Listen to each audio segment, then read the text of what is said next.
حق خبره غداری وی خوخ کارا غداریم که حق خبره غداری وی خوخ کارا غداریم پرون غدار و منن غداریم سبا بیا غداریم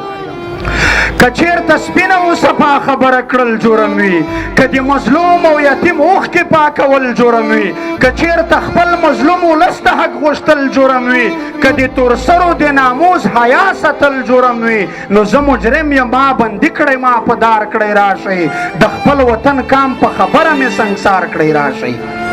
زه مې د خپلو شهیدانو کور له چا وغواړم د خړ کمر د شهیدانو کور له چا وغواړم د کوټې شار د وکیلانو کور له چا وغواړم د آرمي سکول د سټوډنټانو کور له چا وغواړم د باجوړ د حافظانو کور له چا وغواړم زه د کندر وزیرستان تپوس د چا نه وکړم زه د عثمان عارف ارمان تپوس د چا نه وکړم زما په وطن کې په زرهاو کونډې پورې ګرځي بېلو پټې په یبلې خپې ګرځي سره تورې ګرځي ستر یې ماتې در په در ګرځي مجبورې ګرځي په وچو شونډو پښتنې د جنت هورې ګرځي دا نه په مونږ امریکې نه هندوستان کړي دي را سره هر څه دې دوه مخې پاکستان کړي دي زما په وطن کې په زرهاو کونډې پورې ګرځي بېلو پټې په یبلې پښې ګرځي سره تورې ګرځي ستر یې ماتې در په در ګرځي مجبورې ګرځي په یبلې پښې بېلو پټې د جنت هورې ګرځي دا نه په مونږ امریکې نه هندوستان کړي دي را سره هر څه دې دوه مخې پاکستان کړي دي بدل ترې اخلم خامخا نن یې په شور اخلم که په شور نه وشوه سبا یې بیا په زور اخلم زه مې د خپلو وینو یو په سله پور اخلم هم یې له سره تور ورسره یې له تربور اخلم او زه غدار یم ښه په جار او برملا غدار یم پرون غدار وم نن غدار یم سبا بیا غدار یم که حق خبره غداري وي شش کارا غدار یم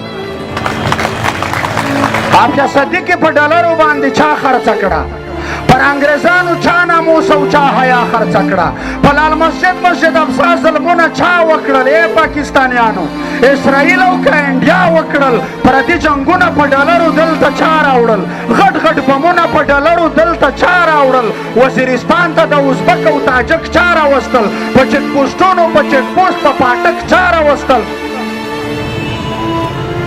پرویز مشرف او احسان الله احسان چرته دي د راونور غوندې د وخت فرغونان چرته دي پرویز مشرف او احسان الله احسان چرته دي